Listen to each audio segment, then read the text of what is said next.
Bonjour à tous et bienvenue dans une nouvelle vidéo. Aujourd'hui je vais vous présenter 5 applications pour étudiants pour pouvoir étudier, que ce soit au lycée ou dans les études supérieures. Commençons directement avec Forest. Forest, j'en ai fait une vidéo complète dessus, si vous voulez aller la voir, n'hésitez pas. Forest est une application pour pouvoir se concentrer, écarter la tentation du téléphone. En gros, tu vas ouvrir ton application, régler un minuteur, un petit programme. Pendant ce certain temps, donc on va dire 20 minutes, un arbre va pousser dans ta forêt virtuelle et s'ajouter pour pouvoir décorer. C'est comme un jeu, c'est un but. Tu as un but pour pouvoir écarter la tentation du téléphone. Si tu quittes Forest pendant le déroulement du temps, l'application va te mettre un message et si tu veux vraiment la quitter, ton arbre va mourir. Donc tu auras fait tout ce chemin pour rien. Ça t'aide vraiment à se déconnecter du téléphone et pouvoir travailler, étudier. Forest est disponible gratuitement sur iOS et Android. Il y a aussi une version payante à 2 € pour accéder à pas mal de fonctionnalités. Continuons directement avec Microsoft To Do. Microsoft To Do est développé par Microsoft, c'est marqué dans le nom. Microsoft To Do est un gestionnaire de tâches. Tu auras des listes de tâches. Donc tu pourras faire ta journée. Aujourd'hui j'ai besoin d'écrire une vidéo, de tourner une vidéo, d'aller publier une publication Instagram par exemple, de sortir une vidéo. Tu as pas mal de fonctionnalités. Par exemple, tu as une échéance, jusqu'à tel jour, je dois faire cet objectif. Tu peux mettre des rappels, tu te dis demain à 9 h, bon je me mets un rappel, je reçois la notification sur mon ordinateur ou sur mon téléphone, comme tu veux. Et tu peux créer des listes toi-même, si tu veux faire une liste pour les vidéos, une liste pour les articles. Il y a beaucoup de choix, et personnellement, je la kiffe cette application, je l'utilise au quotidien. Je l'ai sur mon ordinateur et sur mon téléphone. Comme ça, j'ouvre mon ordinateur. Quelle tâche j'ai à faire aujourd'hui, puisque j'ai pas mal de vidéos déjà écrites, j'organise un petit peu, et là sur mon application je vois aujourd'hui je devais tourner cette vidéo.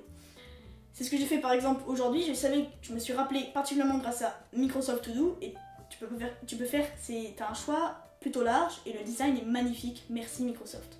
Elle est donc disponible sur Android, iOS et sur PC. Il est maintenant au tour de Microsoft Planner. Bon, encore une application développée par Microsoft, excusez-moi, mais j'aime Microsoft et leurs services sont très bons, voire super bons. Ce que propose Microsoft Planner, c'est plutôt proche, voire plus complet, on va dire, que Microsoft To Do. Le design est un peu plus banal, un peu plus classique, mais ses particularités est de pouvoir organiser des travaux de groupe. Tu auras une page avec toutes les tâches à réaliser le jour même, selon un calendrier. Tu as calendrier et en même temps liste de tâches. Tu sais que tu as un travail de groupe avec Marc, Jean-Pierre et toi t'es Marine. Et bien donc, Marine a besoin d'écrire le texte, Marc de faire le PowerPoint, et je sais plus qui j'ai dit, on va dire Jean-Pierre, oui c'était ça je crois. Jean-Pierre a besoin de faire l'introduction et la conclusion, et toi Marine tu dois faire le reste. Tu as dit le lundi je ferai ça, ensuite on se verra le jeudi tous ensemble en appel par exemple pour discuter de ce qu'on a fait, et les modifications à apporter, etc. Des tâches, surtout pour les travaux de groupe. Disponible gratuitement sur Android et iOS, mais payant sur un PC ou un Mac. Tout simplement, ça se comporte dans le Office 365 avec plein de services Microsoft. Enfin, une autre application de Microsoft. Allez, le troisième service de Microsoft, Microsoft Outlook. Cette application est plutôt connue. On le connaît surtout parce que certaines personnes ont comme adresse mail une adresse mail Outlook, parce que c'est Microsoft, quoi, c'est les mails de Microsoft. Mais l'application ne sert pas du tout qu'aux mails. L'application Microsoft Outlook se compose en 3 pages. D'abord, on a la page où on peut gérer tous les mails. Donc tu peux mettre plusieurs boîtes mail, et de base, tu as la gestion prioritaire, donc ça te met les mails prioritaires, et après il y a les mails autres. Et aussi, ça permet aussi d'avoir plusieurs boîtes mail en parallèle et de les regarder individuellement ou tout en même temps. De base, c'est tout en même temps, et ça m'arrange bien. Contrairement à Gmail, qui ne fait pas de base tout en même temps, tu en as une en particulier. Ça m'arrange pas du tout. Donc pour gérer les mails, déjà Outlook, je le trouve parfait. Le design est très simple, très bien géré, très intuitif. Voilà. Ensuite, on a une deuxième page. Sur cette deuxième page, je m'en sers pas trop, mais il y a la page, déjà il y a les contacts tout en haut. Et ensuite, il y a des fichiers rapides. Ça permet aussi surtout de partager ces fichiers rapidement ou d'y accéder. C'est le Drive, puisque ça c'est connecté avec ton compte Google ou avec ton téléphone, avec tes fichiers. C'est très bien géré. Mais bon, je m'en sers pas trop de cette page. La dernière page, par contre, je m'en sers. Ça gère tous tes calendriers. Bon, voilà, le calendrier Google fait un petit peu pareil, mais là, c'est dans la même application que pour les mails. Et ça me plaît énormément.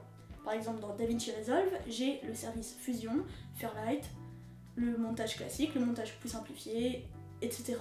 J'ai plusieurs services en même temps et j'adore ce type d'application. Une seule application, plusieurs services. Je peux gérer tout ce qu'il faut plus rapidement, plus intuitivement. Je n'ai pas besoin d'ouvrir une autre application, ce qui me demande plus de temps. Sur cette page, tu peux ajouter des événements sur le calendrier.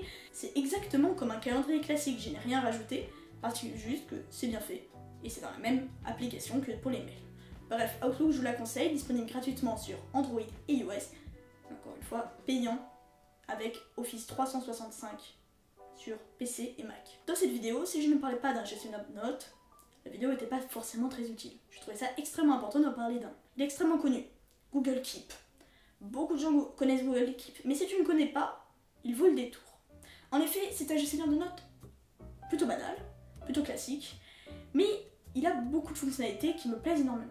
Déjà, on commence avec un mode noir, un mode sombre. Il est gris, il n'est pas noir, et ça permet, personnellement je l'aime beaucoup, surtout quand tu es en faible luminosité, ce qui m'arrive peu souvent certes, mais j'aime ça, et je ne suis pas le seul, j'en suis certain. Je peux choisir entre un mode blanc et un mode gris.